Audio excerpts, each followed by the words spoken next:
Hi, and welcome to another edition of College Clarity, where we do a deep dive into different topics surrounding the college application process. As part of our essay series, today we were going to talk about the additional information section on the Common Application. And this one's going to be rather long, so I have some notes here, so please excuse me if I look down a lot. So the additional information box is used differently by different colleges, so it can be tricky to understand like what's appropriate and what's not for these. But it's worth saying, before we get started, this section is truly optional. If you don't have anything to put in here that's relevant or useful, please leave it blank. You do not have to fill out every single box in the application. But you might have things that are relevant and necessary to share.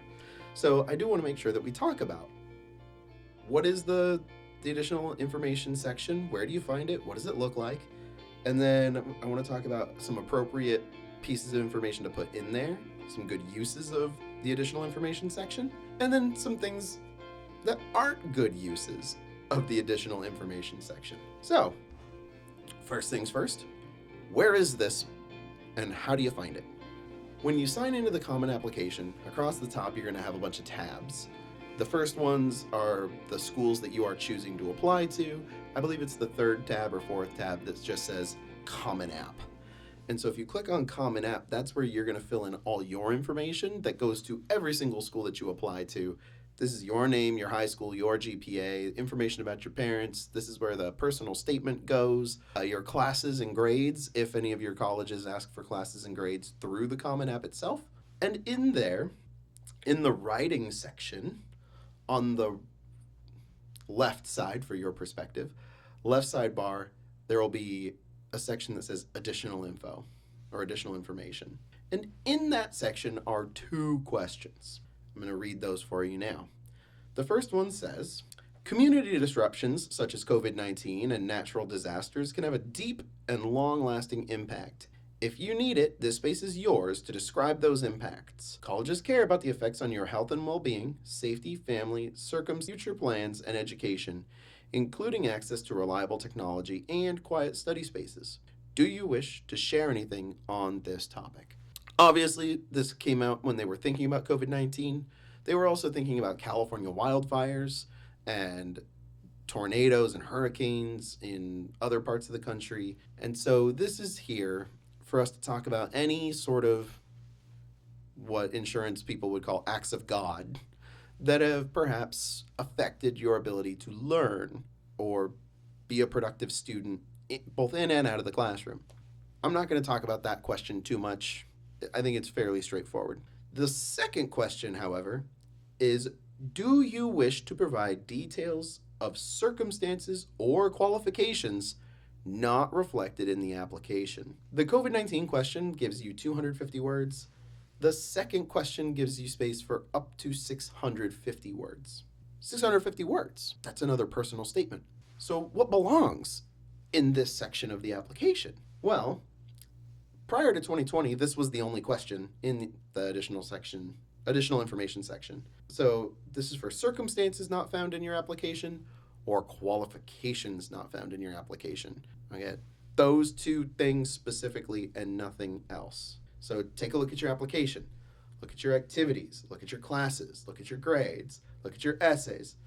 Is there anything about you that's missing that you feel like you need to tell them or explain? Is there something significant about you? Is there something in your transcript that maybe needs some clarification? This is where sometimes having a second pair of eyes can help. If you have a trusted adult or a school counselor or an independent consultant like me who can look at your application, we might look at everything and say, well, I have a question about this thing here, or looking at your application made me wonder about this thing over here, in a way that you might not realize those are questions because you know why your application looks the way it does, but someone else might not. And so having that third perspective or third person perspective can be really helpful. So what are some appropriate uses? First of all, transcripts, low grades, missing classes. Are you a math major who didn't take math senior year? Why not? Is there a course you're taking at the JC maybe? Or do they just not have the courses available? Were you not able to schedule one? Did it conflict with some other activity you have? Maybe you're interested in psychology and your school offers AP psychology. But if you didn't take it, why not? You might say, oh, well, it's only available fourth period. In fourth period, I had to take this history class because it was, whatever your scheduling situation was. Explain that to the college. They don't know that unless you tell them that. So make sure that they understand that there was a scheduling conflict because the course is only available one period of the day because there's one teacher who teaches it and then they teach maybe some other subject the rest of the day.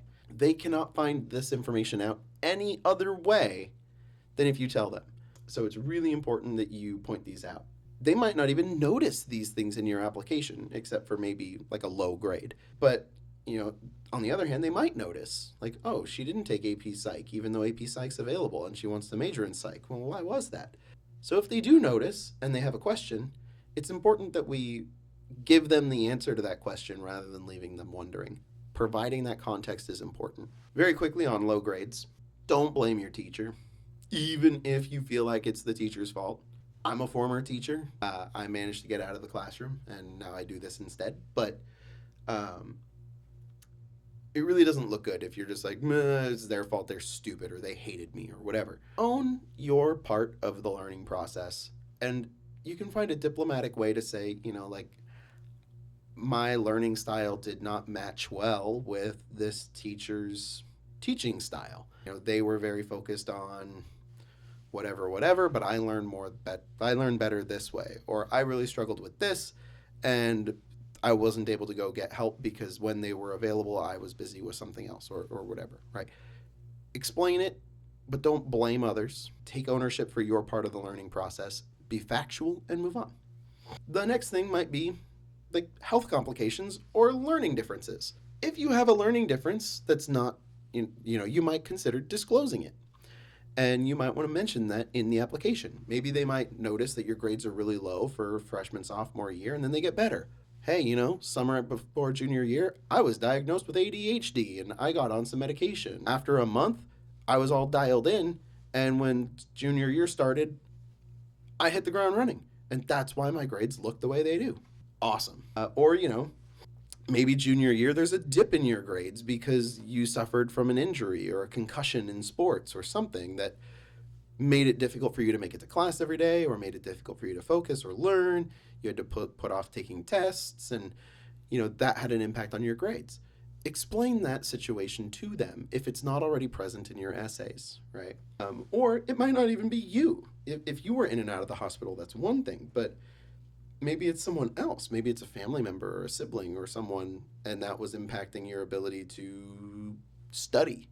Maybe you're at the hospital after school every day and you can't focus and study, or you're helping watch your sibling or your parent and you're not able to do your homework as well, and so you're really struggling. Like, these are things that you want to talk about.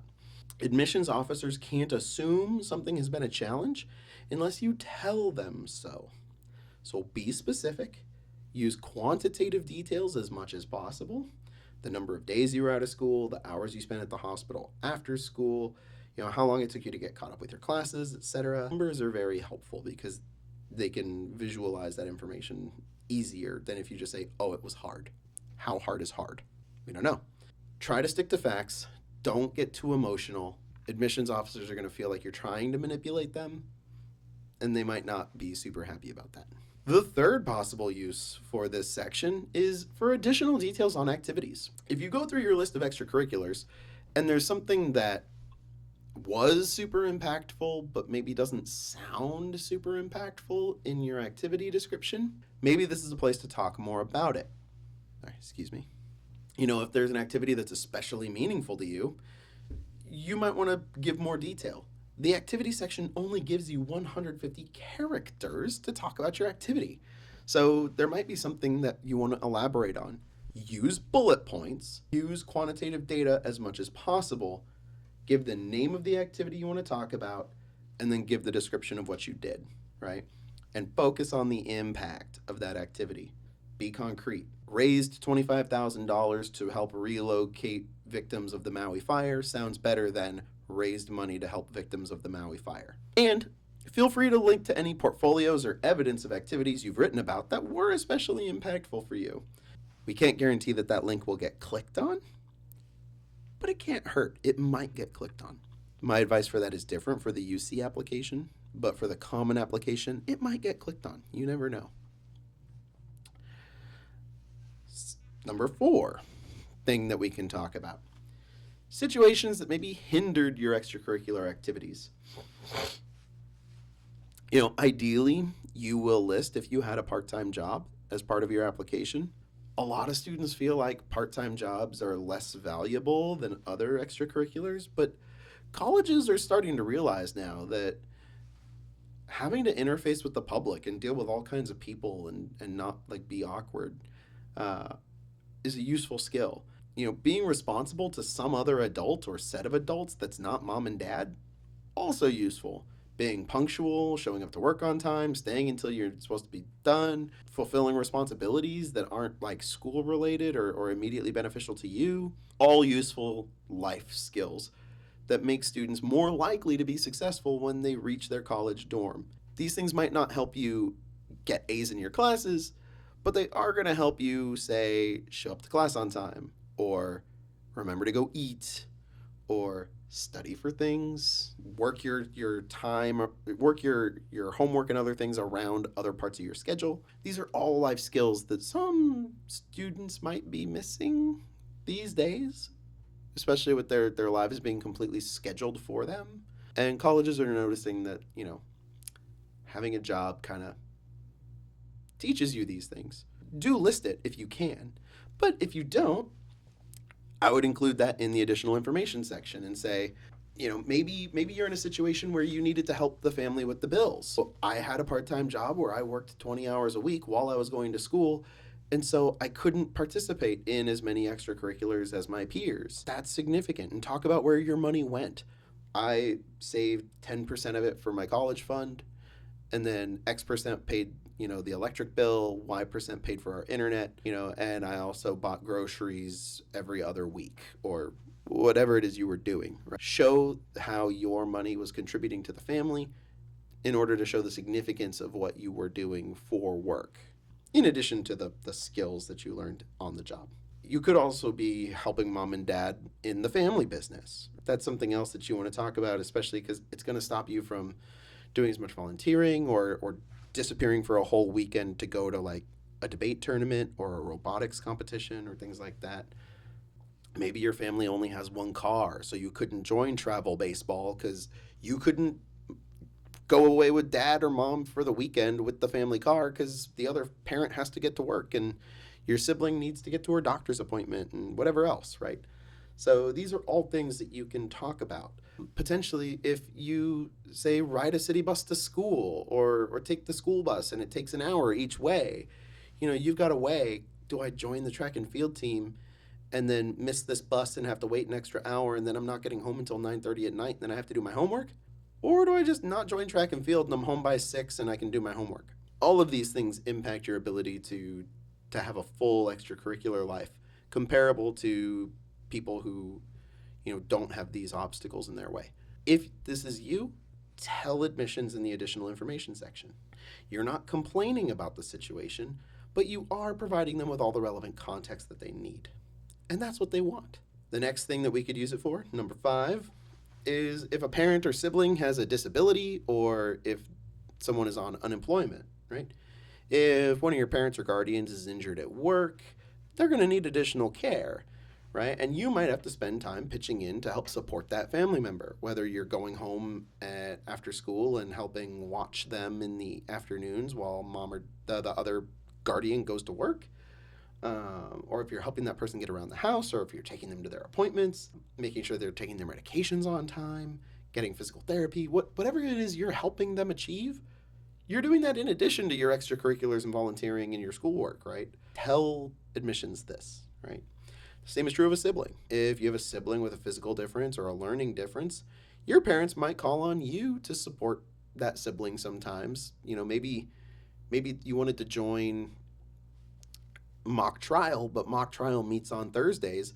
And sorry, Thursday's the day that you have to go home and watch your sibling because your parents both work late on Thursdays. And so you're just not able to join mock trial. That's worth telling an admissions person, especially if you wanted to do poli-sci or pre-law and they're like, you had mock trial, why didn't you join mock trial? Well, having to take care of your sibling who has some sort of either physical difference or learning difference, that's a pretty good reason to not be in mock trial, right? So you can explain that.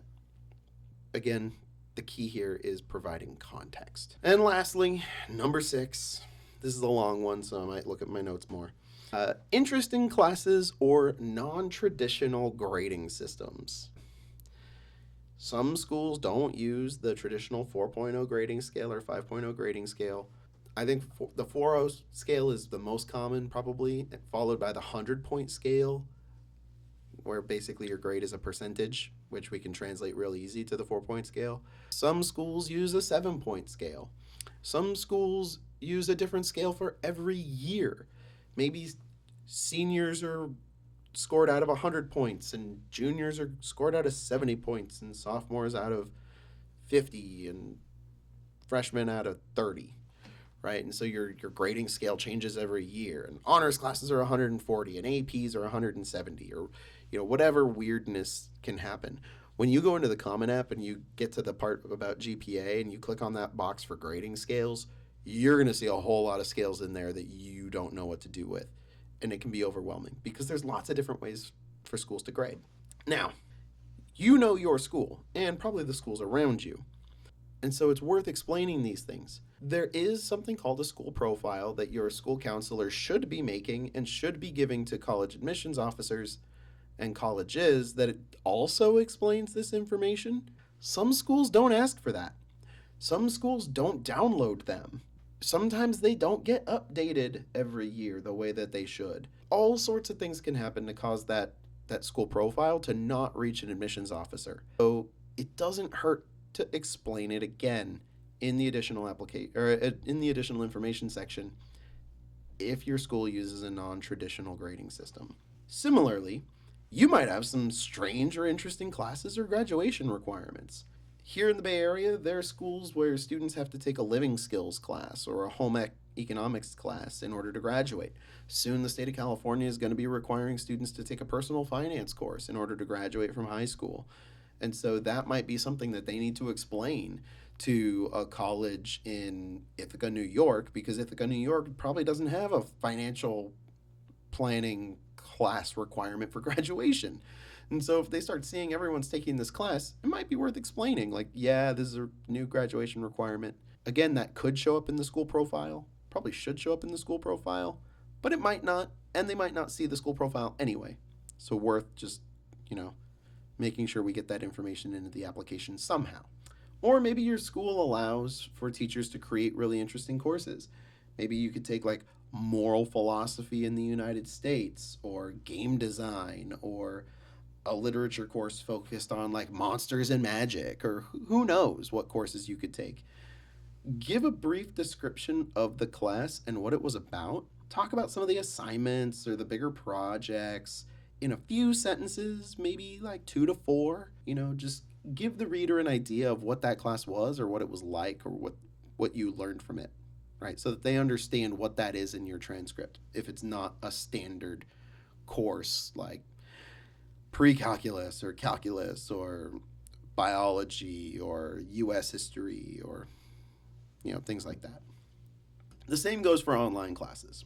I have taken some online courses that involve watching a video every week and then answering some questions, maybe reading a chapter of a book, and I would spend maybe 45 minutes to an hour per week on that class. Not a huge deal. But then I've taken other online courses where I could spend my entire Sunday just getting the work done for that class. I could spend like 8 hours a week. I would have to read like an entire book, respond to 2 or 3 different like discussion threads, plus respond to other people in those discussion threads, and do some other assignment on the side and watch a video. And so if you've taken any classes online, you might want to describe what the course was like and what the workload was like for that class, because they can vary wildly in their expectations and requirements. And You might also talk about why you took this class. Did it connect with any other interests you have, or was it a prerequisite for something else that you wanted to learn? Is it part of a career goal of yours? Were you trying to push yourself forward on your math tracking or get to a higher level science class? Or did you take like a course at school, like computer science principles, that made you super interested in cybersecurity, and so you wanted to go take a cybersecurity course at the junior college, right? Explain why you took this course, especially if there's a good reason for taking it. It doesn't hurt to sort of add that to the application. And so I've tried to be as comprehensive as I can, but these are just some ways that we can use the additional information section appropriately, those 6. There might be some other ways that I didn't think of or that I didn't include here, but those are some of the big ones, right? On the other hand, though, what are some inappropriate uses of the additional information section? For starters, I'm going to give some advice that I normally repeat when I talk about the essay writing. Nobody likes a pity party, so don't try to make excuses for yourself or make yourself out to be the victim of unfair circumstances. It's important that we take responsibility for our actions, our mistakes, and our learning. This goes back to that, like, don't blame the teacher, right? But just be factual. Explain what went wrong, how we're going to improve in the future, and avoid those same mistakes. But sob stories or like woe is me stories, keep those out. You don't need to say them. This also includes, blaming not just teachers, but maybe admins. Like, oh, well, my grade was supposed to be an A, but the admin didn't want to change it, so that's why it's an A minus. Like, blah, blah, blah. There was some policy. I should have emailed them like 2 weeks ago, but I didn't, and this is totally their fault. It's just skip that, right? You might think you're defending yourself, but it doesn't make you look good, right? But what are some other inappropriate ways to use this part? Number 1, another essay. Just because you have 650 words does not mean they want to see your second choice personal statement topic, right? They will not thank you for the additional reading homework that you are giving them by adding a whole nother essay into the additional information section. They have enough to read as it is. Thousands and thousands of applications. Okay, they don't need more to read. If they want another essay from you, they will ask for that essay in the supplemental essay section. If they don't ask, they don't want it. Number 2, humble bragging or perfectionism. This is going to relate to some of our appropriate uses from before. When I was a classroom teacher and I would assign a test, like most teachers assign tests, students would have a few days or a week to prepare, and then they would come test day, take the test, go home, and a week or so later I would get them their scores. I hated test return day. I hated it. It sucked. And I'll tell you exactly why. Inevitably, there were these kids in the class, perfectionists, who they would get their test back and go, I failed. And when someone rolled their eyes at them and went, whatever, they would double down and be like, no, really, I did so bad. And I'll be sitting there thinking, like, didn't you get like a 92%? Maybe on a bad week, they might score like an 88% or so. And in my department at my school, we were one of the sort of harder departments. We made sure that, A's were meaningful in our classes. Students did not just get those the way that they would in a lot of their other courses. So their transcript would often be like A, B, B, or B plus. And sort of parents learned like, okay, this is the expectation and it is really high. And so that's good, even if they're not getting the A. We didn't really have a lot of pushback. But yeah, even though my classes weren't easy, getting a 92 or an 88 is not failing. Far from failing. And so for kids who really struggled in my classes, that was super demoralizing. And for everyone else in the class who maybe just, they got a B and they were fine with it, it was just annoying, right? Nobody likes those people. It's the same thing, as adults. You go to someone's house and they're like, oh, excuse the mess. My place is so dirty. And you walk in and you're like, my place is so much worse. Maybe you need to dust a little, but otherwise it's pretty clean, right? It it sets an unrealistic expectation, but also it makes us look bad. So if you have a B on your transcript and you're like, oh, well, I need to explain why I did not get all A's, or I need to explain why I got a 1500 on the SAT, but I took it 3 times and I'm just a terrible test taker, and that's why I only got a 1500, not a 1600. Like, let's keep some perspective. A 1500 is the 99th percentile in the nation. It is not a bad score. A B is not a bad grade. If you try to explain those things as if they are bad, you are going to look all kinds of ways, none of which are flattering. You're either out of touch, or you're a perfectionist, or, there's a lot of different ways that someone could read that, but it's not flattering. So don't try to explain away these sorts of problems that aren't really problems. Okay, enough about that. Number 3, do not include an academic abstract or paper. Your application readers probably won't understand most of it, right? Especially if it's a jargon-laden research paper that you were trying to get published either independently, working with a professor at a university, or through one of these programs like Lumiere, Scholar Launch, or something like that. College readers do have college degrees, but that doesn't necessarily mean that they are scientists. So you might get someone who understands your abstract, but you might not. Instead, describe the academic research you did, what you learned from it. Again, use numbers as much as possible to make it quantifiable, to show the significance and your impact. Hours logged in the lab, number of experiments you ran, the amounts of data you collected and compiled. Mention your contributions to the overall paper, and if you're listed as an author, mention that. But do it in your own words and summarize. Do not just copy-paste some academic abstract off of Google Scholar. It's not going to be as helpful as summarizing meaningfully in your own words your contributions. And number 4, the last one, an academic resume. Most people in the adult world hate having to upload their resume and then having the application come back and ask for everything that goes into the resume. So they're basically typing their resume back into the application.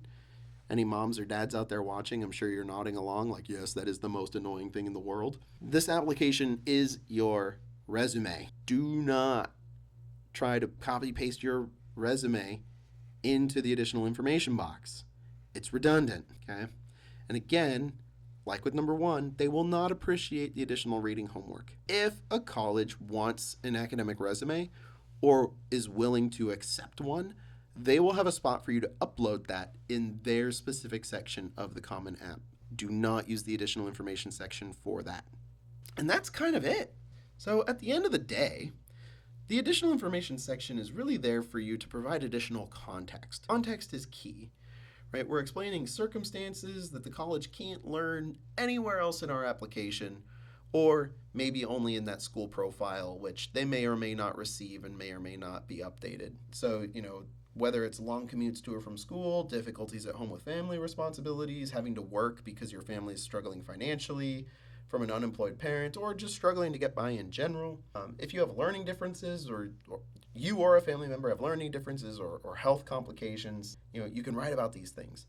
Provide them that context so they can understand why your application looks the way it does, why you don't have more extracurriculars, or why maybe your grades dipped here or there, or what was going on. Like maybe all your extracurriculars drop off junior year and then some of them come back senior year. Right? Explain these things. If there's a weird class on your transcript, or if your grades look weird, like because it's a strange grading system, right? It's all about context. And I know, like I said at the beginning, if you don't have anything to go into this box, leave it blank. I know that a lot of times in this process, things are marked as optional, and it's a situation where it's only really optional if everyone treats it as optional. But if everyone else applying fills it in, then you need to, like say standardized test scores. If 85% of people are submitting scores, you also should really submit a score because you're putting yourself at a serious disadvantage if you're not. But this is a place where optional truly does mean optional, okay? You do not need to fill it out, especially if you have nothing that needs explaining. For a lot of people, there's nothing that needs explaining, and you don't need to fill this out at all. Or you might need to put like one little thing in there, or there might be one activity that you want to add some information on that you couldn't fit into the other part of the application. And that's it. And that's okay, right? But if you like giving the reader less filler to slog through is definitely something that they will thank you for. So keep that in mind as you go to fill this out. And that's the additional information section. Next time, we will continue on with our essay series. I hope you found this helpful. Thanks so much for watching. So, if that video helped you, then please help me by liking, sharing, and subscribing, or following, on whatever social media platform you prefer. Doing so really helps allow me to do what I like to do, which is help students and families manage the college application process. And if you're looking for more targeted support yourself, there's a link in the description that'll allow you to book a consultation with me, and we'll see how I can help. It's free. Anyway, thanks again for watching.